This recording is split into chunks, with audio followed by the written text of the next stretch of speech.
This is a Scream Queen production. These violent delights have violent ends. Violent ends. Violent ends. And we're back. Welcome to Violent Ends. I'm your host, Jenn Carpenter. My springtime hiatus is officially over, so it's time to dive back into the world of Michigan-made true crime. Way back in episode 1, we talked about one Mr. H.H. Holmes. You remember, I said the F word 22 times in the first 22 minutes. Danny and I interviewed H.H.'s great-great-grandson, Jeff Mudgett, which was so interesting. We talked about Holmes's time as a med student at the University of Michigan, the theory that he may have been Jack the Ripper, and we also talked about the best-selling book about Holmes's reign of terror, Devil in the White City by Erik Larson. What I didn't tell you at that time, because I did not know this, or I definitely would have mentioned it, was that Holmes was not the only University of Michigan med student suspected of being Jack the Ripper. Yeah, there was another. Not only did this possible Ripper attend the same alma mater as Holmes, but he also had a best-selling book written about him by Erik Larson, and his name was also H.H. This is super weird, right? I love a good coincidence, but this is downright spooky. Both possibly Jack the Ripper, both University of Michigan graduates, both named H.H., both, spoiler alert here, sent to the gallows for murder, and both with lots of ties to the great state of Michigan. H.H. number 2's ties to Michigan are arguably stronger, though, because he was born here in the Mitten. Is it possible that a Michigander was Jack the Ripper? Probably not, but this story is bonkers nonetheless. So buckle up, buttercups. It's time for a wild ride. The Crippen clan of New York arrived in Michigan in 1835 during the Great New York to Michigan Migration, which saw entire communities uprooted from the Empire State and replanted here in the Mitten. The Crippens, and there were a lot of them, settled primarily in southeast Michigan and wasted no time involving themselves in the building of cities. The family, led by patriarch Philo Crippen, was devoutly Episcopalian, and when I say Philo brought the whole clan with him, we're talking his parents, siblings, cousins, in-laws, the in-laws' in-laws, the kids' kids, everybody. They essentially found a little baby fledgling city with no infrastructure and very few residents and invaded it. Today, we know this area as Coldwater, a city of just under 14,000, that we know around these parts as the site of the Jeepers Creepers murder, and also now the birthplace of Harriet Quimby, the first female aviator in the U.S. We just did an episode on her earlier this season. Philo bought some farmland as well as a house in the city, and he and his family opened dry goods stores and produce stores and flour mills and general stores and real estate companies. They took over the churches as pastors and organists. They ran the schools as principals and teachers. They held positions within the city government. Before long, there was a Crippen building and a Crippen street. And I have to wonder, so here in the Lansing area at least, Crippen Auto has always been a big auto sales resale company. Lots of commercials. I remember those. So I have to wonder if those Crippens are the same Crippens from Coldwater. I don't know, but I love to speculate. You know, we love to speculate around here, right? So while Philo and his wife Sophia both came from large families, together they only had 3 children. I'm guessing one of those children died very young, as I couldn't find any information on them at all, not even a name. But in the 1850 U.S. Census, they had 2 teenagers, 17-year-old Mary, and 15-year-old Myron. Myron, who was born in 1835, the same year that the Crippens settled here in Michigan, went on to inherit his father's dry goods empire and married one Ardacy Skinner, who went by Cordessa. I also like Cordessa better than Ardacy, but hey. So they bought a house located at 66 North Monroe Street in Coldwater, and together they had two children, daughter Ella Sophia, who was born in 1857, and son Holly Harvey, who was born 5 years later in 1862. And this is the branch of the Crippen family that we'll be focusing on today.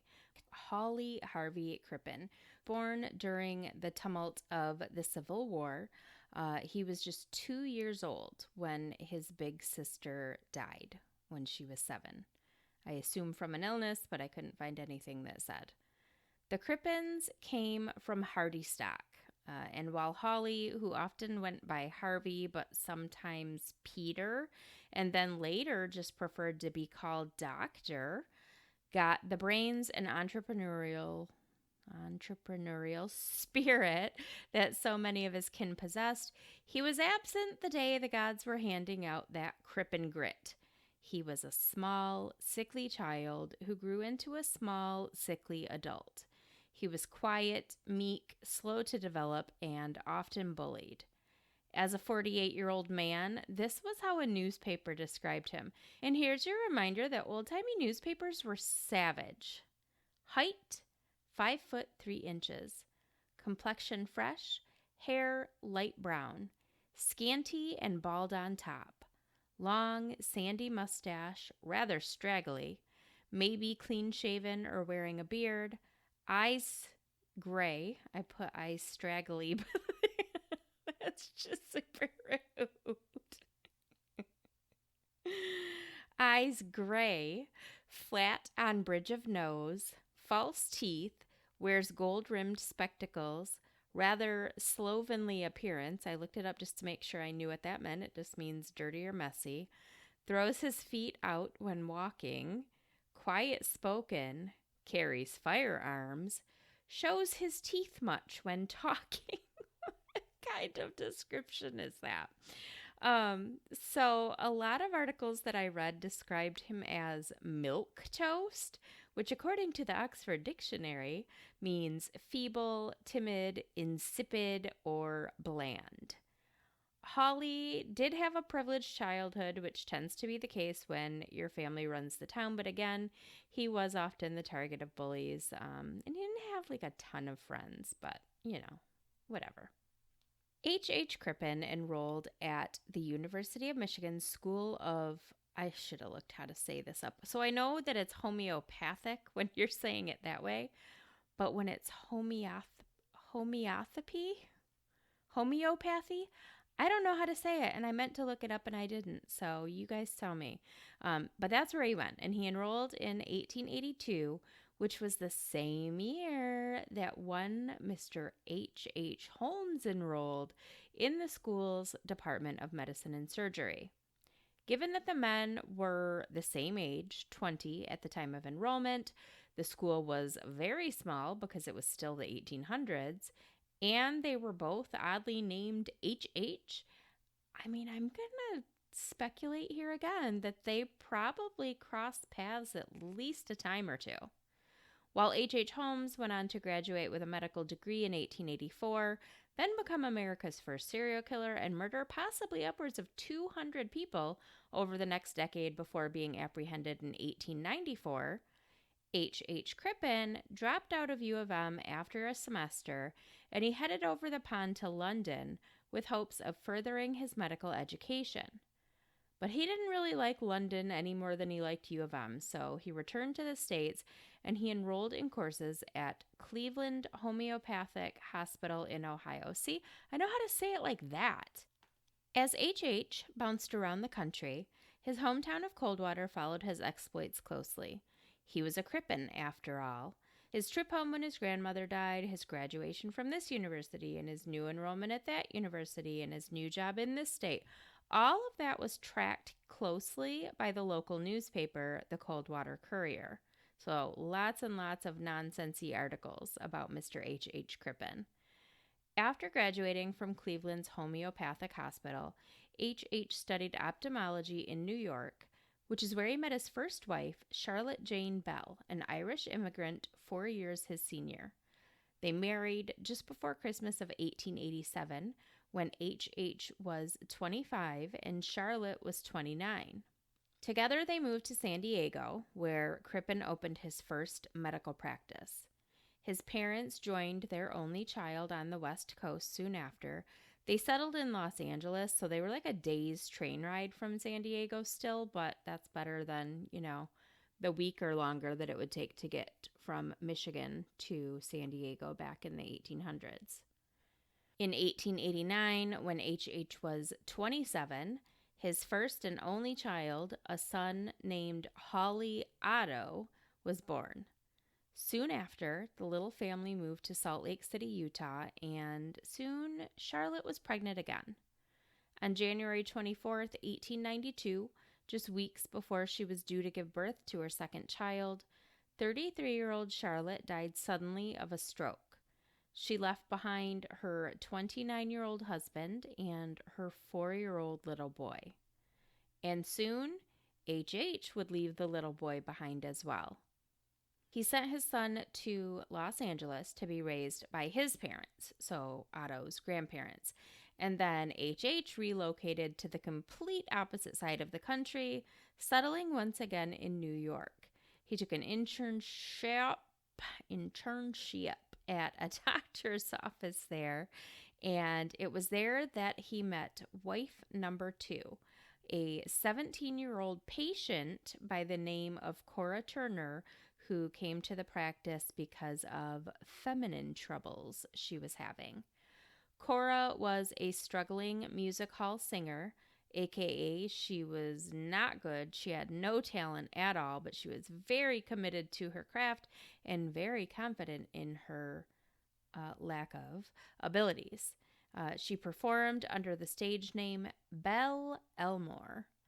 So H. and Cora were married in 1894 when he was 32 and she was 22. Coincidentally, this was the same year that the other H., Mr. Holmes, was finally arrested for all of the murdering he'd been doing over the past decade. Together, the H., who was not a serial killer, and his young wife, Cora, moved from New York to St. Louis, then back to New York. During those early years, Cora continued to suffer from the feminine troubles that took her into H.'s doctor's office to begin with, and wound up having a pretty gnarly surgery to have her ovaries removed, which meant that she would never be able to bear children. According to Cora's family and friends, this was a great source of grief for both her and H., as they both just loved children and wanted a family so bad. I'm going to jump in and call bullshit on that because H. had a kid. He had a family. He had a little boy across the country that he'd abandoned and left for his parents to raise. So, did he love children? No. Did he want to give Cora a baby to make her happy? Yes, obviously. Was she a piece of shit for complaining to everybody that she would never have a family and never have a child when she had a stepson that she could have brought to live with her? Yeah. So H. and Cora's marriage pretty much landed on a rough patch right from get-go and just never recovered. There was the whole inability to have babies thing, then a recession that made it hard for H. to keep a job. The two moved all over the country, their living quarters smaller and their cities less glamorous each time, before they eventually found themselves living in Brooklyn with Cora's stepfather. This was an unacceptable arrangement to Cora, who had big dreams. One newspaper described Cora as robust and animal. Her vitality was of that loud, aggressive, and physical kind. She was impulsive, energetic, strong-willed, not to mention easy on the eyes with lush proportions, as the papers put it. Basically, Cora was a big, beautiful steamroller, and H. was the crumbly, stinky asphalt. What she saw in him, I have no idea. And pretty soon, she didn't see it anymore either, and she began openly having affairs. In 1897, the Crippens moved to London, where H.H. was to oversee operations at the Munyon Homeopathic Home Remedy Company. Cora continued to pursue her stage career, even though all the singing and dancing lessons in the world wouldn't give her the necessary skills to make it in the business. And H.H. knew this because he paid for all of the singing and dancing lessons in the world, and it didn't help. For many years, he did whatever he could to make his wife happy. He'd married up, and he knew it. While Cora would never find the fame she sought, she became kind of like famous adjacent. She made some friends in the theater world, and she took a position as the treasurer of the Music Hall Ladies Guild. In 1899, just 2 years after moving to London, H.H. lost his job because he was too focused on Cora's non-existent stage career. So he went and got another job. I will say this, he lost a lot of jobs, but it seems like he immediately found new ones. So good on him for that, at least. This job was at Druitt's Institution for the Deaf, and he started working there in 1900. And this, my friends, is where the real trouble begins, because this position allowed for H.H. to have his own secretary. And he hired 17-year-old Ethel Lenave for the job. So this guy loved him some 17-year-olds, only he was a lot older going after this 17-year-old than the one before. So H.H. is 38 years old. He's super dweeby. Couldn't keep a job, couldn't keep a home, couldn't keep his wife happy. How he kept snagging these beautiful young women is beyond me.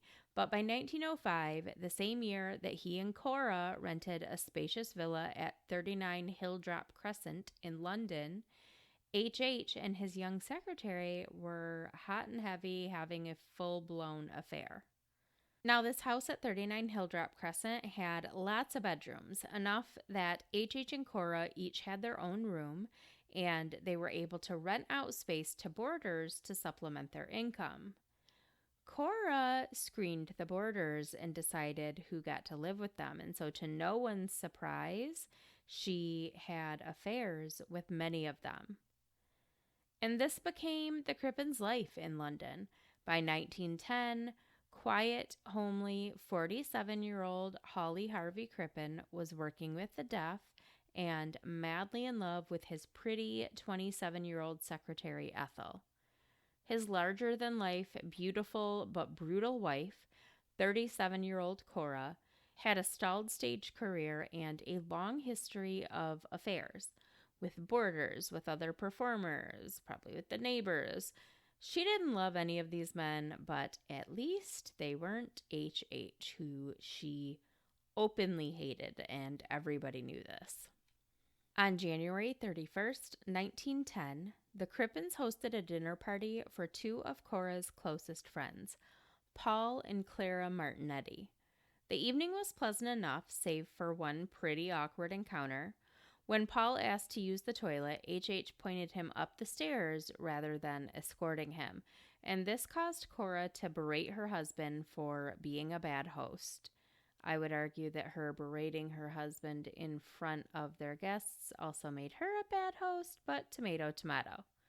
So this was definitely not like a comfortable situation for their guests to be in, but given the volatile nature of the Crippens' relationship, it wasn't anything, too outrageous. So the Martinettis stayed late into the evening, leaving around 1 a.m. on February 1st, 2000. February 1st, 2010, they stayed for a whole century, 100 years. No, February 1st, 1910, around 1 a.m. is when they left the home, and they were the last people to ever see Cora Crippen alive. It didn't take long for Cora's friends and colleagues to notice her absence. H told people she'd gone back home to America to visit a relative who'd fallen ill. Cora's people thought it was super suspicious that she would just up and leave so quickly without telling anybody, but then they received a letter at the music hall where she worked and really wanted to perform but couldn't because she sucked. And the letter read, "Dear friends, please forgive me a hasty letter and any inconvenience I may cause you. But I have just had news of the illness of a dear relative, and at only a few hours' notice, I am obliged to go to America. Under the circumstances, I cannot return for several months, and I therefore beg you to accept this as a formal resigning. Yeah, that's what it says. As a formal resigning from this date of the honorary treasurership of the Music Hall Ladies Guild." People spoke so confusingly back then. I feel like I'm reading a letter written by Yoda here, but let's keep going. "I am enclosing the checkbook and the deposit book for the immediate use of my successor and to save any delay. I beg to suggest you should vote to suspend the usual rules of election and elect today a new treasurer." Yoda. "I hope some months later to be with you, and in the meantime, wish the guild every success, and I ask my good friends and pals to accept my sincere and loving wishes for their own personal welfare. Believe me yours faithfully." Okay, I do love that sign off. I'm going to start using it. "Believe me yours faithfully, Belle Elmore," which, again, that was her stage name. That was how she identified herself, but we're using her government name here today. So the thing about this letter, though, was that Belle Elmore was spelled wrong. Elmore only had one L, and the letter was signed with two. So Cora's friends picked up on this immediately. By the end of February, so she disappears at the beginning of February, supposedly to go back to America. And by the end of February, Ethel Leneve, HH's pretty young secretary, had moved into the house at 39 Hilltop Crescent with her lover, who again was like 20 years her senior and also gross looking. And she started wearing Cora's jewelry out. You know, Cora had a lot of beautiful like costume jewelry and then really fancy expensive stuff. And this bitch just started wearing it about town. So all of this, coupled with the fact that no one had heard from Cora since that one weird letter with her name spelled wrong, caused Cora's friends to question her creepy little husband again. Now he was telling them that Cora had fallen ill in California and her condition was dire. On March 26th, a death notice for Belle Elmore, this time spelled correctly, appeared in a California newspaper listing her date of death as March 23rd, 1910. On April 7th, that same obituary appeared in newspapers in London, and around this time, H began telling people that he and Miss Ethel had gotten married. Uneasy about this whole super shady situation, Cora's friends reached out to her family in California. H had told them that Cora died at his son's house in Los Angeles, so they contacted HH's son Otto to offer their condolences, get a little more information, and he was very confused because his father had written him a letter saying that Cora died, yes, in California, but while visiting family in San Diego, and Otto hadn't seen his stepmother in years and years. And also, like, did he really even care what happened to her? She came into the picture and married his dad after his dad had dumped him across the country, so they probably didn't really have, like, a super close relationship. Anyway, beside the point. So, armed with all of this super sketch information, and this is probably my favorite part of this story, one of Cora's closest friends, a strong woman who performed under the name Volcana, went to Scotland Yard and demanded that they look into Cora's disappearance. So on July 9th, 1910, over 5 months now since anybody has seen Cora alive, Detective Chief Inspector Walter Dew of the British Metropolitan Police the man that had led the infamously unsuccessful hunt for Jack the Ripper, visited the home at 39 Hilltop Crescent to ask one Holly Harvey Crippen a few questions. H.H. explained that all of these little inconsistencies were caused by the fact that he was indeed lying to everybody.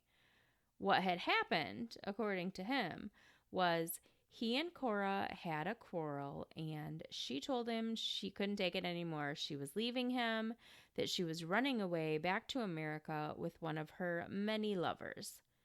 H.H. was so humiliated by this that he lied and faked her death, in part so that he could marry wife number 3. If his wife just abandoned him, he's still married. He can't get remarried. But if she's dead, he's free to marry his teenage secretary, Ethel. So he shows Detective Dew around the house, which seemed to be in order. Of course, even if something happened, the house is going to be in order. It's July. Cora's been missing since February. And Detective Dew, not good at detectiving at all. So he buys the story, hook, line, and sinker, pats old H.H. on the back, and bids him adieu.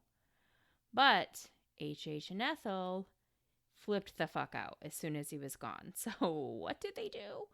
The only logical thing they could think of. H.H. shaved off his signature straggly mustache. Ethel cut and dyed her hair. And the two fled to Germany, traveling as father and son. First of all, H.H. should have played the son because he was 5'3" and he was just a tiny little man. So they bought 2 tickets for the SS Montrose, a passenger liner bound for Canada. Had H.H. and Ethel not fled, Deputy Dewey over here probably wouldn't have given the case a second thought. But their disappearance raised all of the red flags, and Scotland Yard returned to the home at 39 Hilltop Crescent the next day, July 10th, to conduct a more thorough search. 4 searches, actually. On the first 3, they found nothing amiss, but during the 4th search, down in the cellar, an investigator noticed a loose brick in the floor, and then several more loose bricks and loose dirt. So they began digging, and before long, they made the gruesome discovery of a human torso devoid of any bones. A human torso with no bones inside it. The body's arms, legs, and head were nowhere to be found. So obviously this is the torso of Cora Crippen, right? Who else could it possibly be? So the hunt for her killer husband was on. Back aboard the SS Montrose, things were getting weird. Crew and passengers alike were paying special attention to this strange father-son duo traveling with them, largely because they were abnormally affectionate and constantly holding hands. Bruh. Like, they didn't even try. They weren't even trying to fake their identities. But okay. So the ship set sail from Germany to Canada on July 20th, 1910. So news of the murder of Cora Crippen and the search for H.H. and Ethel had been dominating the headlines for over a week. As such, the ship's captain, George Kendall, had those exact fugitives on the brain as he and his crew watched the odd behavior of this father and son. And when they looked just a little more closely, it was clear that the son was not a boy at all, but a young woman. And they also noticed that the father had this super weird beard that appeared to be freshly missing its mustache.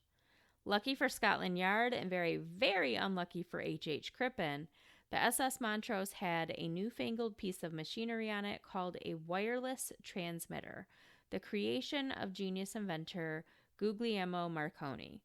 Just before I probably said that wrong and I'm sorry, but I'm doing my best here. Just before the ship sailed out of range, Captain Kendall had his telegraphist send a wireless telegraph to British authorities that said, "Have strong suspicions that Crippen, London cellar murderer, and accomplice are among saloon passengers. Mustache taken off, growing beard. Accomplice dressed as a boy. Manner and build, undoubtedly a girl." When Deputy Dewey received this telegraph, he boarded the White Star Line's SS Laurentic. Now, this was 2 years pre-Titanic, so we're not afraid of the White Star Line yet. The SS Laurentic was much faster than the SS Montrose, so British authorities reached Canada before H.H. and Ethel did. And here's what's incredible. The entire time that these two ships are making their way from Germany to Canada, they were in communication via these wireless transmitters. And as is the nature with unprotected wireless communications, which they had just learned how to communicate wirelessly, they weren't thinking about like protecting those communications. The messages were easily intercepted. Those messages then inevitably reached the press. So the whole world was following along for 11 days as this transatlantic chase took place. And the only people who didn't know what was happening were the passengers on the two ships. The crew knew, of course, and everyone that knows how to read a newspaper knew. But that daft fool H.H. Crippen had no idea. Imagine being the subject of an international manhunt and having the authorities right on your heels as you're fucking dining on caviar on this ship, and you're the only person that doesn't know that you're about to get caught. The whole world is like watching this and eating their popcorn at home. Well, not watching it, reading it in the newspaper. It was 1910, but you know what I'm saying. So when the SS Montrose entered the calm, shallow waters of the St. Lawrence River in Canada, Deputy Dewey and his men boarded the ship disguised as pilots. When Crippen approached, Deputy Dewey whipped off his pilot's hat and revealed his true identity, a la Scooby-Doo. When he realized he was caught, Crippen said, "Thank God it's over. The suspense has been too great. I just couldn't stand it any longer." That's me impersonating H.H. Crippen, impersonating a British person. So that's what you get there. Back in the olden days, years did not pass between a person's arrest and their trial. In the case of H.H. Crippen, it was less than 3 months. His trial began on October 18th, 1910, and lasted 4 days. And I mean, it seems like a pretty open and fucking shut case, right? But let's discuss the arguments on both sides. There was a body, but there wasn't really, because all they had was a boneless torso, nothing to identify. The arms, legs, and head were never found. And of course, in 1910, there was no blood typing or DNA testing. But prosecutors argued that they were able to positively identify the remains as Cora's because there was a scar that was consistent with Cora's scar from when she had her ovaries removed. Also, traces of sedatives were found in the blood, the tissue, the stomach. I'm not really sure. They didn't even have a whole body, but somehow they were able to identify sedatives in its system. The sedative scopolamine specifically, which was one that Dr. Crippen had just purchased days before Cora disappeared. The prosecution also presented a piece of men's pajama top with the label attached. Cora had given her husband the exact pair of pajamas their last Christmas together. So with this piece of a body, there was a piece of a pajama shirt that still had the label attached. And so when they searched the house, police did find the pajama bottoms of the set, but they never found the top. So they were confident that this was a pajama set that H.H. owned. There were also curlers that were found with the torso, hair curlers with dyed blonde hair attached. So the curlers matched Cora's curler set and the hair matched her hair color. Not to mention, there was the whole thing about H.H. lying about where Cora was, forging a letter to her friends, and publishing a fake death notice in the newspaper, and then disguising himself and fleeing the country when the cops came asking questions. Like, I think I've seen this film before. I think we all have. The defense, though, bless them, they defended their booties off. They were like, A, You can't even tell if that torso belongs to a male or a female. It could be anybody's. The Crippens just moved into this house a few years ago. Who knows what kind of shit went on here before? Anybody could have buried that torso there. 2. Your scar theory is bullshit. Look at this sample under a microscope. There are hair follicles. Like there's hair growing out of this mark, and scar tissue does not grow hair. So it's not a scar, it's just like a fold in the tissue because this is a piece of skin. C. Why would Dr. Crippen bury the boneless torso in his own basement after going to the trouble of hiding the head, the limbs, and the bones that belonged in said torso? That makes no sense for him to get rid of all the rest of the body parts but keep this one. As far as the sedative they found in the system that matched sedatives he had purchased, he's a doctor. He buys all kinds of medicines all the time, and this is one that he just purchases regularly regardless. The pajamas and the hair curlers, planted. How convenient that the piece of pajama that was ripped off and left behind had the full maker's label on it, which made it irrefutably identifiable as a piece of clothing that HH owns. Super convenient. And the curlers with hair attached, there's no head. There is no head, but there are curlers with hair attached. That doesn't make any sense. And yeah, like I agree with definitely that last part, if not some of the rest of it, definitely that last part there. Dr. Crippen's defense maintained that Cora ran away with one of her many lovers back to the U.S. But here's the thing. She never resurfaced, ever. She had sisters, parents, family, friends. So even if she hated her husband and wanted to run away back to America and hide out for a little while in her new love nest with her new lover, like she would have resurfaced at some point, and she never did. As far as a motive, the prosecution didn't really need to give one, did they? They had quite a bit of evidence. Seems pretty overwhelming. But one theory was that HH was dosing Cora with sedatives because she was so crazy, and he accidentally overdosed her and killed her and then flipped out and dismembered the body and all the rest of it that came after. Another theory, and this one was more of just kind of a rumor, was that Ethel confided in a friend that HH had killed Cora because she had syphilis. There was even a theory that the torso in the cellar wasn't Cora's, but that of a patient Dr. Crippen performed an illegal abortion on.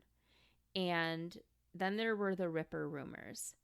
Because Dr. Crippen was a doctor, because the body had been so precisely dismembered, and because Dr. Crippen did spend some time in London around the time of the Ripper murders, there was speculation that he might be Jack the Ripper. But those were debunked pretty quickly. They did exist, though, nonetheless, and it was a theory that was explored by detectives. In the end, the jury wasn't buying what Crippen was selling, and it took them only 27 minutes to convict him and sentence him to death for the murder of his wife. He was hanged a month later on Wednesday, November 23rd, 1910, at Pentonville Prison in London. He was buried in the prison cemetery in an unmarked grave, but they did bury him with a photo of Ethel per his request. Speaking of Ethel, this bitch, she was only charged with complicity of murder, and she was exonerated. Before he was hanged, H.H. wrote a will, and he made Ethel the executor of his estate. And this plucky little bitch actually went after Cora's assets. Cora had died without a will because she wasn't expecting to die because she'd been murdered, which meant that everything she had went to her husband, who was arrested immediately after it being discovered that she'd been murdered, so he didn't have time to spend anything or do anything. So now all of his stuff, now that he's dead, went to Ethel, and she filed a petition saying her stuff was his stuff and his stuff is now my stuff, so her stuff is mine. And the courts were like, absolutely the fuck not. They shut that down real quick. So after the trial, Ethel moved to Toronto for a few years, and then she eventually returned to London under a fake name so that people wouldn't know who she was. But they did. They figured it out. She was never really able to escape the stigma of being Dr. Crippen's murderous mistress. She did eventually get married, though, and she had a couple of kids and lived a very long life, died in 1967. And while this sounds like the end of our story, it is not, because the wildest twist is coming right now. So hold on to your butts. In October of 2007, Michigan State University forensic scientist David Ferran tested the DNA of the remains found in the cellar against the DNA of 3 of Cora Crippen's great nieces. And it didn't fucking match. Furthermore, new technology was used to retest the flesh, and it was determined that it belonged to a male. So yes, I am really sitting here telling you that the boneless torso found in the cellar at 39 Hilldrop Crescent did not belong to Cora Crippen. When I tell you that my jaw dropped when I read this, like, what a fucking twist. What a fucking twist 100 years later. But that doesn't mean that HH didn't kill Cora. Like, he definitely did, right? And I feel like it's almost kind of poetic justice right there. He kills his wife, disposes of the body successfully, perfect crime, right?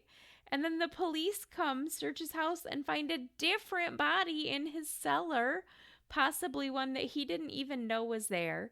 They misidentify this body as belonging to his missing wife and hang him anyway. Yeah. The telltale torso over here. Somebody make it a movie. Okay? Please. Another interesting thing I read is that some of Dr. Crippen's relatives here in Michigan have been lobbying to have his remains returned to the U.S. Why? Just like, why? We don't want him. We don't need him. We already had to take John List back after he died. Now you want to add this jabroni to the murder pile. No, thank you. So, following this bombshell DNA evidence in 2007, an appeal was filed to have Dr. Crippen's murder conviction posthumously overturned. But in 2009, that request was denied by the UK's Criminal Cases Review Commission. On the topic of Dr. Crippen's family that we were just talking about a minute ago, his mother died in 1909, so she mercifully missed all of this. But his father lived through the murder and the transatlantic boat chase and the trial, only to die of a broken heart on November 18th, 1910, 5 days before his only child was hanged. Myron Crippen died truly believing in his son's innocence. Actually, the article I read was like, yes, he had rheumatism, and yes, he had severe pneumonia, but it was the broken heart that killed him, for surezies.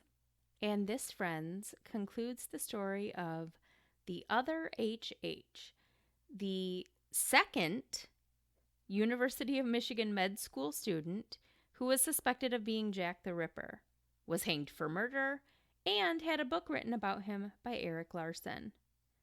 How weird is that? Like, what a crazy coincidence. My primary source for today's episode was the book Thunderstruck by Eric Larson, which of course we carry at Dead Time Stories. It's actually because we had the book in the store that I found out about this story. I had never heard this. And one day, several months ago, a customer came in. He was going to buy the book, and he said, I always wondered if the guy in this book was related to the Crippens from the Crippen Auto Mall. And I was like, I don't know what words you're saying to me right now, sir. And so he kind of opens the book to a page early on talking about this fucking H.H. Crippen from Coldwater, Michigan. And I was like, oh shit, another old-timey Michigan murder. Let's jot that down for future use. And today was that day. Before we go today, I do want to do a super weird thing. So, As usual, I'm running behind schedule. You'll still get this episode on Wednesday, but I'm sitting here recording on Tuesday, did all the research Sunday, Monday. So as I'm sitting down to do the research, I'm like, I just don't want to do this. I am too much of a control freak to ever let anyone else do my research and my writing. But like I had the thought that it would be nice if I could turn that job over to someone else because I didn't want to do it. And who did I choose? My friend and yours, ChatGPT. So I'm going to share this with you because it's so freaky to me. But I used the website OpenAI, which is the official ChatGPT website. And the prompt I gave was, write a podcast episode about Holly Harvey Crippen. It took ChatGPT like 30 seconds, maybe a little less. And I'm going to read you what it wrote for a couple reasons. We'll talk about those reasons at the end, but first I'm going to read it to you. Funny fact, it gave me a new podcast name, but don't worry, I'm not changing it again. Okay, here we go. And I didn't change a single word. Like, that's hard for me because I'm an editor at heart, but I didn't change a single word. This is exactly how it read. Welcome back, listeners, to another thrilling episode of Legends and Infamy. I'm your host, Jenn Carpenter. It just said insert name here, so I guess I did make one little alteration. And today we dive in to the gripping story of a man whose name sent shockwaves through the early 20th century. Join us as we unravel the enigmatic tale of Holly Harvey Crippen, a figure wrapped in mystery and intrigue. Holly Harvey Crippen was born on September 11, 1862, in Coldwater, Michigan. His life took a dramatic turn when he became a medical practitioner, a profession that would eventually lead him down a path of crime. But let's start from the beginning. Crippen, an intelligent and well-respected man, was married to his wife Cora, a talented music hall performer. First strike. She was not talented at all.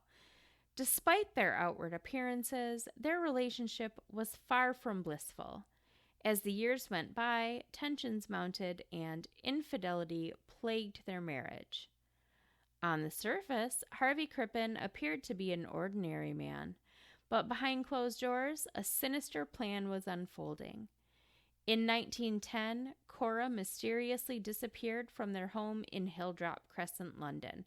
No, Hilldrop Crescent was the name of the street, so they didn't live in Hilldrop Crescent, they lived on Hilldrop Crescent.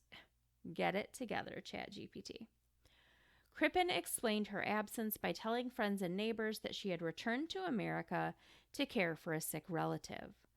But something didn't sit right with authorities.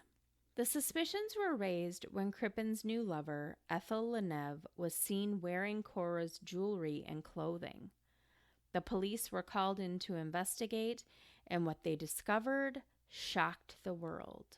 The police searched the Crippen residence and made a gruesome discovery in the basement. Buried beneath the brick floor were the mutilated remains of Cora Crippen. The investigation had turned into a manhunt, with Crippen and Leneve on the run. In an era when the world was captivated by the emerging field of forensic science, the chase for Harvey Crippen became an international sensation. Scotland Yard, in collaboration with transatlantic steamships, tracked down the fugitives aboard the SS Montrose, which was bound for Canada.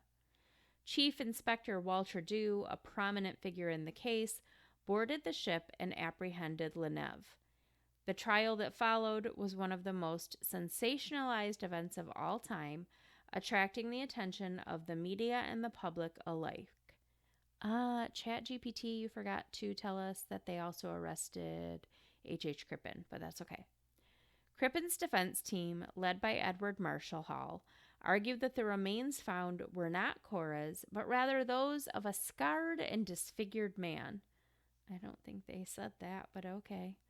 The prosecution presented evidence suggesting otherwise, including a piece of pajama found with the remains bearing a distinctive label matching those from Crippen's tailor. Ultimately, the jury found Harvey Crippen guilty of murder, and he was sentenced to death by hanging. His accomplice, Ethel Leneve, was acquitted of the murder charge, but faced public scorn for her association with Crippen.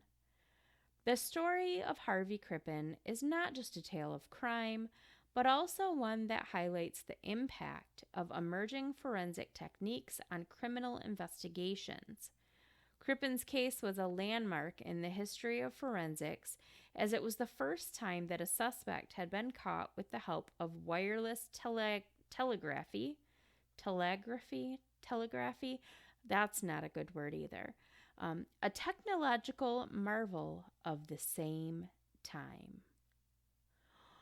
How freaky, like ChatGPT wrote that whole thing in like 20 seconds and only got a couple little details wrong. So I tell you this for two reasons.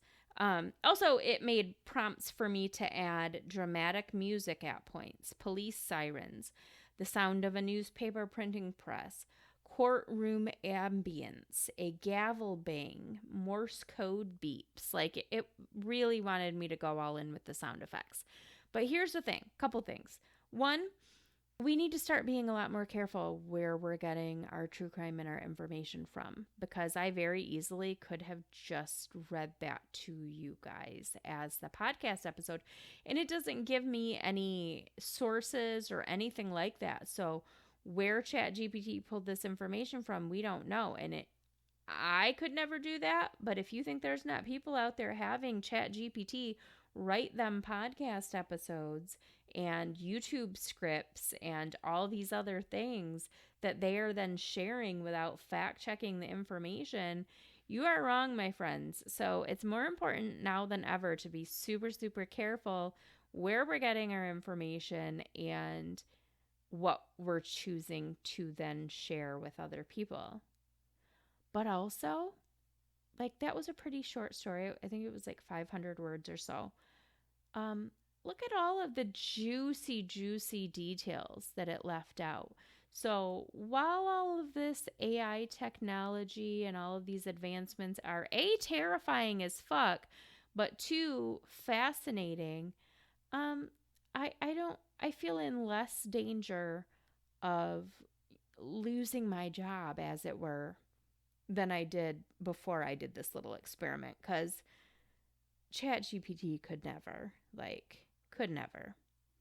Anyway, that's it for today's episode, my friends. Thank you for being patient during my spring hiatus. Another new episode is coming your way in a couple of weeks. If you don't already, make sure you follow us on all of the socials. Violent Ends Podcast on Facebook, Violent Ends Podcast Discussion Group on Facebook, The Jenn Carpenter on TikTok, and also Violent Ends Podcast on the Instagram. So make sure you're following us so you can keep up to date with everything going on. And yeah, until next time, keep shining, you magnificent what the fucks.